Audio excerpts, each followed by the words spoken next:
Hi everyone, I want to welcome you to this session on making the most out of trauma.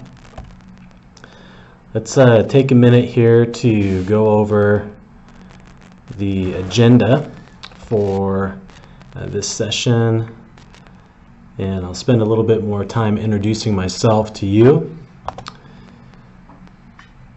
All right, so first, the agenda for today, who's had trauma, understanding trauma, and then of course making the most out of trauma. What steps can you take to not only help yourself, but to advise others to make the most out of trauma. So first things first, let me introduce myself. My name is Andre. I've been an educator for 25 years. I'm an associate with Fostering Resilient Learners with Pete Hall and Kristen Sowers. And over the course of my time in education, I've had the opportunity to really do a lot of different things. I've been a classroom teacher at the elementary level. I've been a classroom teacher at the high school level. I've coached and been a middle school administrator as well as an elementary and high school administrator, currently assistant principal. I've also had a 3-year stint at the central office where I led a collective impact initiative for the city of Spokane in partnership with Spokane Public Schools. But over the course of that time, I just feel so fortunate that I've been able to do so many different things, to gain perspective from so many different ways in the field of education. So that's me on the professional side. On the personal side, I've been married going on 25 years to my beautiful bride, Michelle. We have 4 amazing kids, Isaac, Xavier, Olivia, and Pearl. And wow, I feel so blessed to have such an amazing family. And we live in Spokane. I lived here my whole adult life, and just making the most out of this life that we've been given. So I'm thankful to be here today with you, sharing a little bit about myself, and just really hoping that it adds value to your life and to the lives of others that you'll have the opportunity to impact. So with that, let's go ahead and get started. The burning question, who has had trauma? Who has experienced trauma? Since I've become an associate with Fostering Resilient Learners, I've had the opportunity to travel across the country, from Atlanta, Georgia to Harrington, Washington, from Dallas, Texas to Billings, Montana, and no matter where I've gone, from coast to coast, north and south, everywhere in between, I ask this question: who's experienced trauma? I think it's a critical question as we explore the impact and the effects of trauma in our lives, in our students' lives, in the lives of our colleagues. It's just an important question. Without fail, whenever I have asked this question, the percentages are the same. We all have.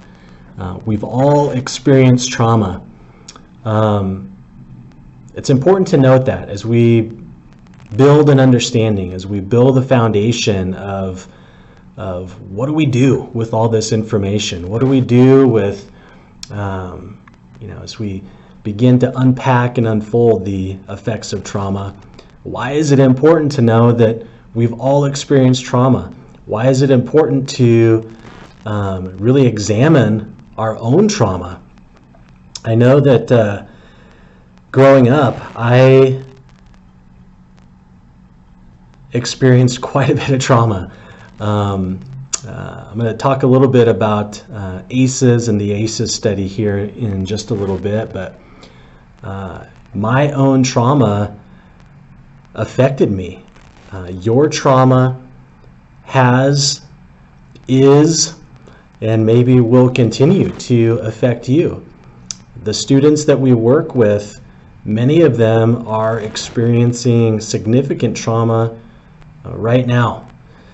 And as I unpacked my own trauma, as I examined my own trauma, I realized that it affected my personal life all the way into adulthood. Even when I had removed myself from traumatic environments and circumstances, that the residual effects of that trauma continued to affect me. And it wasn't until I really had a clear understanding of what ACEs are, and I really began to examine moving past trauma. It wasn't until then that I was able to do that. And it affected my relationships with students. It affected my relationships with colleagues. It impacted my own outlook on myself, caused me a lot of doubt in my abilities and capabilities. And so because of that, I was really limiting my own experience. I was limiting the experience that I could offer for my own students. And so it's important. I bring that up now and just kind of put that out there in front of you, because it's important for us to come to grips with that reality and not be ashamed of that reality. There's something almost comforting knowing that we've all struggled. And not only have we all struggled, that we've experienced some of the same struggles. So we have all experienced trauma. Put that in your hip pocket. Again, why is this important?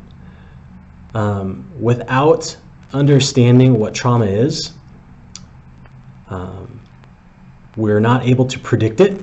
I think the predictability of trauma is something that really is powerful.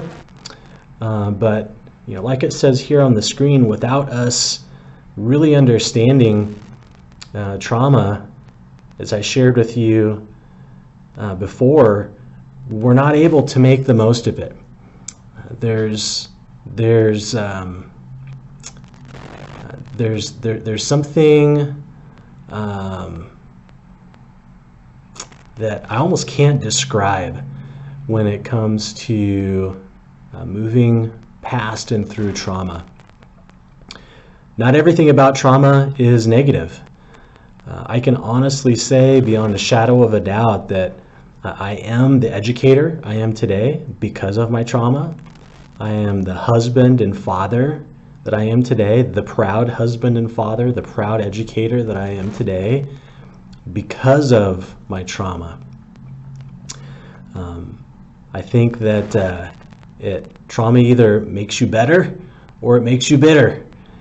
For a long time I was bitter about my trauma, but through intentionality, through consistency, through commitment, I found ways to allow my trauma to make me better. The focus of the session today, really looking at a self-examination of moving past trauma, is so that we can make the most out of it, not only for ourselves, but my professional, personal, and spiritual mantra is becoming your best self. And I know for me, becoming my best self isn't, it's not a selfish motivation. I know that the only way that I can help others become their best self is if I am also my best self. And so trauma being one of those things that, working through it, understanding it, building a foundation off of it is something that has helped me to do that. This is a quote from my book. What is standing in the way?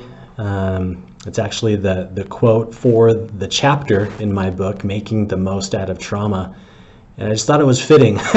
That's one of those things that, it's just putting a new lens in front of who we are, how we are, why we are the way we are, why we are who we are. And just thought it was fitting for this presentation. So here I want to take a few minutes, not thoroughly unpacking.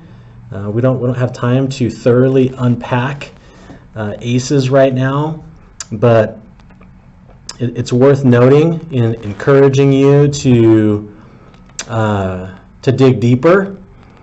But essentially, several decades ago, there was a study on adverse childhood experiences. And in that study, 10 adverse childhood experiences, or ACEs, as we call them in the education sector, emerged. And so on the left of your screen are the 10 ACEs. I'm going to talk a little bit about each of those. On the right are some of the impacts of ACEs, behavioral, physical, and mental health impacts of ACEs. So the ACEs essentially are categorized into three groups: abuse, neglect, and household dysfunction. And so I mentioned earlier that growing up, I experienced a number of ACEs, and I can tell you, when I was first exposed to the research on ACEs, I was blown away. I was actually part of a data collection here in Spokane with Dr. Blodgett from Washington State University, and Roy Williams conducted with Spokane Public Schools. And that's when I was first exposed to this research. Was blown away by the information I was reading, blown away because I had lived this experience. I had lived 9 out of 10 adverse childhood experiences. And for me, it was just this realization of, oh my gosh, like that is why I am reluctant to trust. That is why I am angry. It's why I do so many of the things that I do. And it really began me down that path of understanding. So from a personal experience of the power and the just benefit of understanding trauma had for me, I know that it can have for you, your colleagues, and your students as well. So looking at that first category of abuse, looking at physical and emotional abuse. And so obviously, adults that are laying their hands on their children, adults that are manipulating child emotions. Both of those fall into the categories of abuse. Neglect, also considering physical and emotional types of neglect, could look like leaving your children home alone for long periods of time. It could be not having enough food in the refrigerator, your children being hungry, perhaps not having warm clothes when it's cold outside, all sorts of physical examples like that. And then obviously emotional neglect, neglecting to care for your child's emotions. If your student is experiencing fear or doubt, or if your children or students are being bullied at school, just ignoring those things fall into that category of emotional neglect. And so again, just continuing to build capacity and understanding There are 5 household dysfunctions. Actually noticing now that my picture is blocking one. All right, so I'll jump back to sexual abuse. That falls into that category as well. And so obviously molestation could be from a parent, it could be from an older step sibling, it could be from another family member, another adult in the family. But it could be from a stranger, for that matter. But sexual abuse is another type of adverse childhood experience. Now I'll jump back to household dysfunctions. Mental illness, incarcerated relatives. Typically in the ACEs studies, it refers to an incarcerated parent, so the mother or father of the child. If the mother is treated violently, and so typically it's from the spouse or a boyfriend or a girlfriend. But if the mother is treated violently, that absolutely is considered a household adverse childhood experience. Substance abuse. So parents or the adults in the home that are addicted to any sort, alcohol, marijuana, prescription medications, and then lastly, divorce. And so as I look through these, teaching this session right now is bringing back memories of all of the ACEs that I experienced. As I'm going through these, you're doing 2 things, right? You are thinking about your own childhood experiences and which of these 10 ACEs you experienced. As you're thinking about those, you are probably making correlations between the adverse childhood experiences and maybe the experience you had in school. You're thinking about your own adverse childhood experiences, and you're making correlations to relationships or lack thereof, the quality of relationships. You're thinking about the physical and emotional impact that it had on you. The second thing that you're doing, most likely, as I read through and describe each of these 10 ACEs, is that you are thinking about the students that you work with. And you're thinking about, oh my gosh, that is why, Jennifer in my class lashes out. That's why she has such a short temper. That is why, Billy is always late. That's why, he, is wearing the same clothes every day. It's why he shies away when I, reach out to touch him on the shoulder. You're probably thinking through a number of your kids and a number of different scenarios, and it's you're making these connections, and it's making you kind of nod your head and think inside like, oh my gosh, absolutely. So I want to draw a line, an invisible line there between these 2 charts, and I have to ask this question: who wants to be in trouble? What kid wants to be in trouble? What adult is seeking to be in trouble, to seek failure? What adult or child wants to fail? And another thing that I realized over the years of learning more and more about ACEs, that people don't want to fail. No one wants to fail. No one inherently wants to fail. No one inherently wants to be in trouble.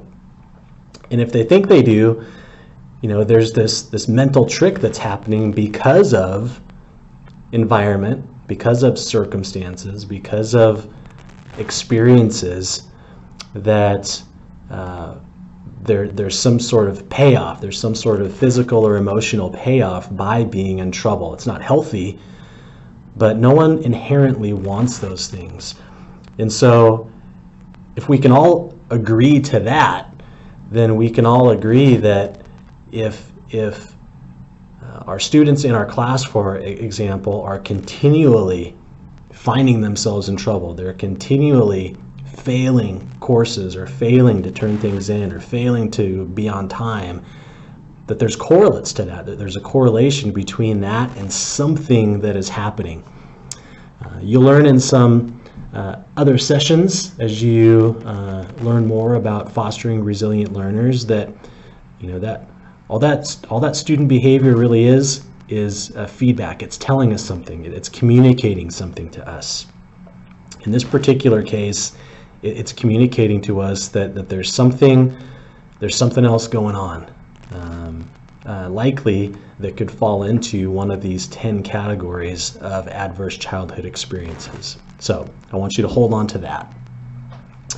Let's jump to the right of your screen and talk a little bit about the behavioral, physical, and mental health impacts that ACEs can have. And so each of you that's with me today can see these, and so I'm not going to spend a ton of time unpacking them because you'll be able to discern exactly what I mean. But the reality that I want to bring to light just by showing you these behavioral, physical, and mental health side effects of adverse childhood experiences is to make a long-term connection between ACEs and the rest of life after childhood.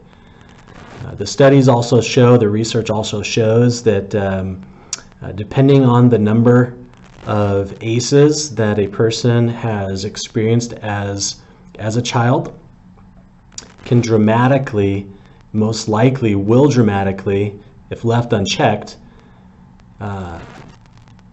have an impact on life expectancy. People that have adverse childhood experiences that are unresolved don't live as long. They engage in riskier behavior. They're more likely to abuse drugs.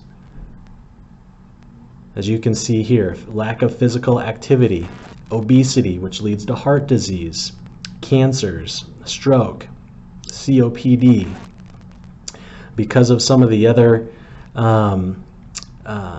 behavioral and physical impacts, bones become brittle. They're more likely to contract STDs. All of this having to do with risky behaviors, but super important for us to understand that. Okay, so here in just a second, I'm going to push pause and give you an opportunity partway through here to think and talk. Likely you're engaged in this training right now by yourself, and but if not, awesome. You know, if you're part of a team that is going through this session together, even better. If you're re-watching this video and you have the opportunity to push pause and go into breakout rooms, even better. I shouldn't say even better, but certainly a great option as well. But depending on your own experience with ACEs, it may be better to be self-reflecting right now. And so I have five steps for you to complete during this think and talk. I'd like you to take about 10 minutes, all right? We're about 25 minutes into the session right now. 10 minutes would be a good Kickstarter into what we're about to do here, but certainly 10 minutes is not the full length of time that I would like you to engage in this work. So the first one is just to, on a piece of paper, rewind, look at the ACEs. How many ACEs have you experienced? And again, you'll notice here that this is for you only. Again, this is something that's super personal. For me, it took a long time to feel comfortable sharing how many ACEs I had, let alone which which ACEs they were, but when you get to 9 out of 10, it's pretty easy to figure out.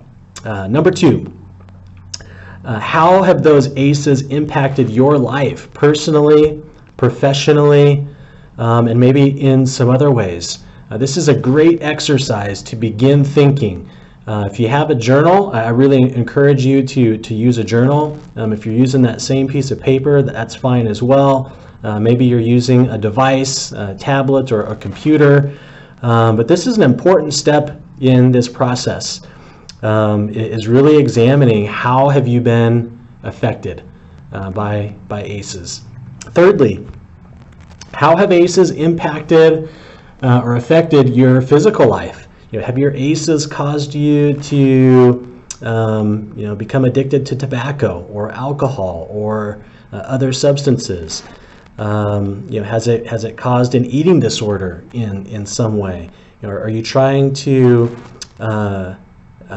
replace something, fill a void because of an adverse childhood experience with something else that is adversely affecting you physically?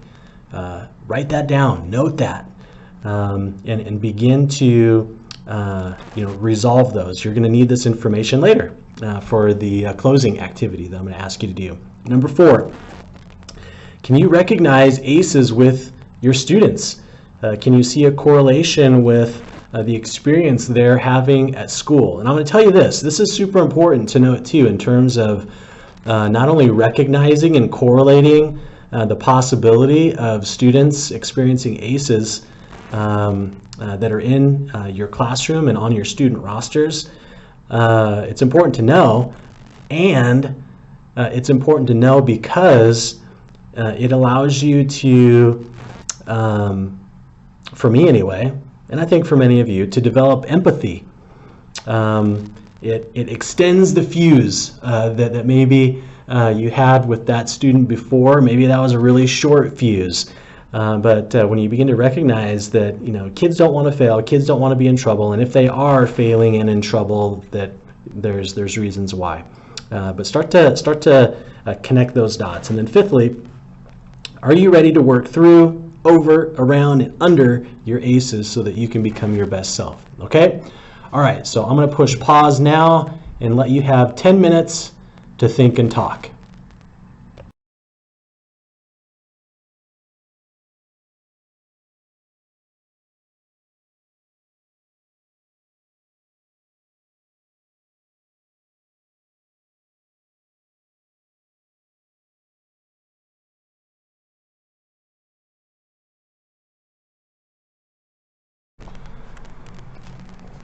All right, welcome back, everybody. We are into the second half of this session. We spent the first part of the session really focused on this first step that I'm going to dovetail off of and move us into the rest of the steps of making the most out of trauma. I just want to re-emphasize that so much of the professional development that you will obtain and participate in when it comes to trauma-invested strategies and trauma-invested practices has to do with the student. It has to do with how do you as the educator work with students that you believe or are exhibiting behaviors related to trauma and adverse childhood experiences. This session really is about you. It is about you. There's not enough professional development that really takes the adult through the adult's own stuff. You know what I mean? And so this session really is all about that. It's mostly about that. It's making connections to the experiences that you have with students, but really it's about you getting dialed in and understanding your own trauma and moving through your own trauma so that you're better equipped to help students move through their trauma. It's like, how can I really be the best of service with any kind of service that I'm providing if I don't get it, if I don't understand it, if I don't take the time to come to grips with how that thing that I'm trying to provide is affecting myself. So you're well on your way to seeking to understand trauma and how your past influences your current realities, the pros and the cons to that. So my encouragement to you is to continue doing that. Understanding trauma, understanding the effects of trauma, moving through and past the effects of trauma are all on a continuum. Sometimes they're on the same continuum, sometimes they're on separate continuums, but it's an ongoing process of seeking to understand. So continue to do that. The second step to making the most out of trauma, and this is something that is taboo, I think, even still, but it's therapy. Understanding your past can be super complex. I know that therapy, seeking the counsel of others, has been really healing for me. It's really helped me get to the point of being able to resolve unresolved feelings, to resolve unresolved matters having to do with my own childhood trauma.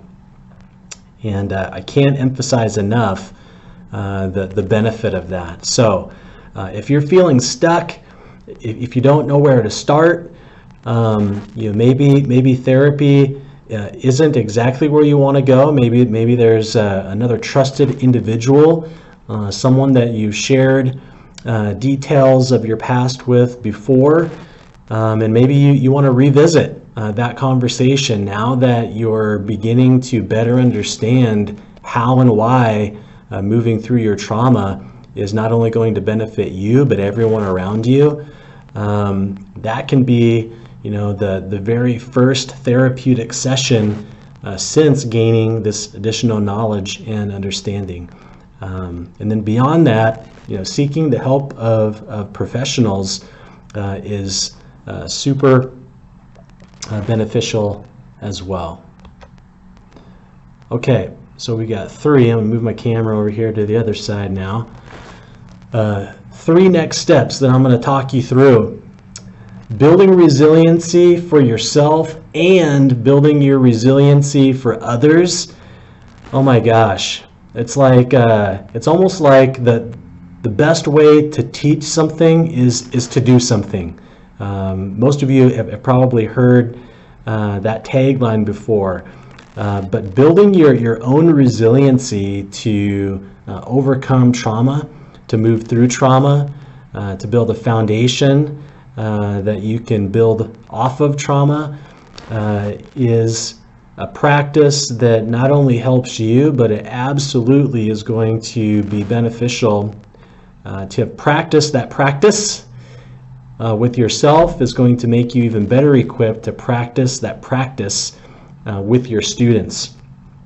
So building resiliency. How do you do that? Well, you take into consideration what is the end game? What are you trying to accomplish by moving through your own trauma? Building some structures and habits. Really, a level of commitment is a huge part of building resiliency. You don't build resiliency through a one-time effort. You don't build resiliency by reading a book or an article or having a conversation. You build resiliency over time. You build resiliency over time, which takes a sustained effort. You don't move along the continuums, like I described earlier, by one big push that kind of sustains that momentum. Sustained momentum requires a sustained effort. That's really what building resiliency boils down to. All right, Thirdly, mindfulness and self-care. Or is this fourth? I think it's fourth. Yes, it is. Fourthly, mindfulness and self-care really is about you choosing you. If you're like most people, or even just like me, you are your own worst critic. You are the last person that you take care of. You're always trying to take care of others. But again, going back to that concept of, how are you best able to help others become their best self? Well, you're best able to help others become their best self by you also becoming your best self. And that includes mindfulness and self-care. So we're looking at things like exercise, meditation, journaling, blogging, vlogging. For me, my morning routine of my devotion, prayer, and exercising, getting my mind right at the very beginning of the day is, it takes care of both of these things, of mindfulness and self-care. It gets me ready to venture out into the rest of the day knowing that I am ready to do that. My mind is in the right place, my heart is in the right place, my attitude is in the right place to be able to do those things. But other things of mindfulness and self-care really have to do with other healthy habits of eating right, making sure that you're drinking enough water, rewarding yourself from time to time, allowing yourself some flexibility to make mistakes. Making mistakes, honestly, is maybe the most valuable part of the learning process with anything that you do. But the mistake making is also one of those things that most people don't allow themselves and don't give themselves grace.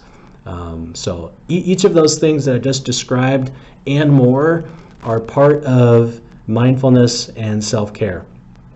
Fifthly, stopping the cycle. And I cannot tell you how important this step was for me. Growing up in an abusive home, abuse toward myself, abuse towards my mom, abuse between my mom and my dad, really just had me thinking. I wouldn't consider it the best example, but it certainly was an example that I knew that I did not want to emulate. And I knew from a very early age that it was upon me to stop that cycle. Those people that know better should do better. And from an early age, I put myself on a path of knowing better. It took a long time for me to know enough, to do enough, to be able to stop the cycle. Sorry about that. I am right now just more aware of environments. I'm more aware of events that occur in my home and in the workplace, and how I influence each of those things. You cannot underestimate, folks. You cannot underestimate, as I look you in the eye through this camera right now, the power of influence that you have to start and stop things, to start doing better, to stop doing things that aren't elevating you and amplifying the impact that you can have on others. So, stopping the cycle, absolutely key to that. All right, moving into the last stage of this process for today. We're going to want to put my camera down here. I'm going to have to move it around a little bit. Let's go right here. Perfect. Okay, the 28-day challenge. And I have permission to share this with you from Pete Hall and Kristen Sowers. This is from their book, Fostering Resilient Learners, the 28-day challenge. And so I am going to go over this step by step with you because I want to make sure that it's really clear. I want there to be a voice with this challenge. as you're reading through this slide. This is one of the challenges many sustained that could produce similar results that I just described. However, the most common commitments listed here, done consistently over 28 days, has produced the intended reset for individuals that have tried and completed the challenge time and time again. So we're looking at 4 things. Everybody can do 4 things, right? Step number 1, exercise. Okay, and I'm not just talking about, you look on YouTube, and I do, I probably shouldn't, but I look on YouTube at some of these guys, these 20-year-old dudes that are doing things that I couldn't even do when I was 20, let alone now that I'm 47. And don't try and emulate that stuff. Exercise within your own limits. It's really about just getting out and doing something. Movement, creating blood flow to the brain, and giving yourself the ability to strengthen your skill of regulation. It could be a walk, it could be 30 minutes, it could be 10 minutes, during your lunch break. But exercise consistently for 28 days. It's really about just getting it in each of those days, more so than whether you exercise for 30 minutes or 60 minutes or 90 minutes, and whether it was a high intensity interval workout or if it was a jog or a ride on the bike. It's just about the consistency of 28 days. Okay, challenge yourself. When doing something that is challenging and you overcome it, it creates momentum. I talked earlier about momentum and how critical it is for you to create momentum on these continuums of learning. And you do that through consistency, but you also do that from stretching yourself. How motivating is it to challenge yourself and to meet the challenge, or to challenge yourself and fail at first but not give up? Try again, maybe you fail again, but don't give up, and then you try again and you achieve. It is incredibly motivating.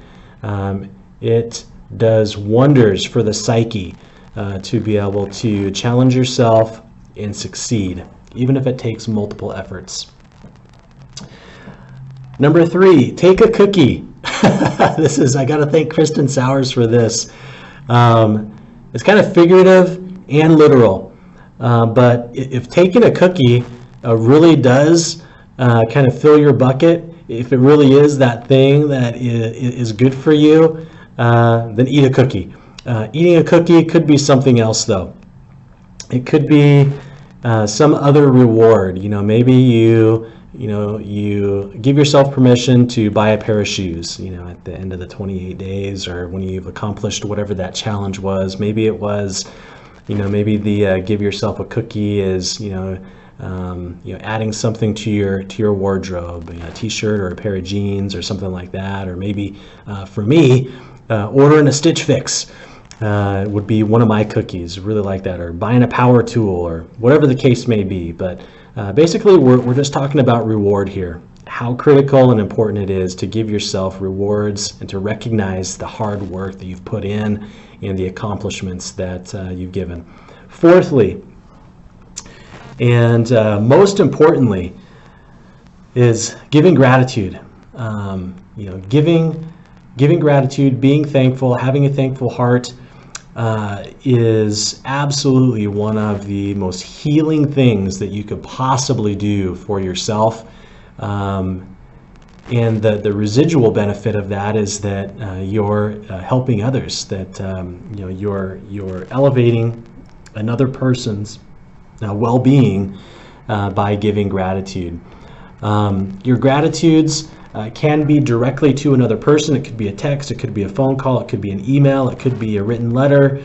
It could be just something that you tell yourself, I'm grateful for this. Giving gratitude is a practice that I've incorporated into my daily routine twice a day. I want to be grateful. I want the things I'm grateful for to be the last things I'm thinking about at the end of the day. And I want them to be the first things that I'm thinking about when I get up in the morning. So at bedtime and morning time, I am thinking about all the things that I am grateful for. Okay, so lastly, just to recap, start, be consistent, and finish. Those aren't 3 traits for just being successful with the 28-day challenge. Those are traits to help you be successful in life. Start, consistency, and finishing. All right, folks. In summary, just looking at what you've accomplished over the last 45 minutes or so, and really taking a hard look at what it takes to overcome trauma, I encourage you to do just that, to commit to working through your own traumatic events in childhood, to helping others do the same. There's benefit on both ends. This is Andre Wicks signing off. Hope to see you again soon.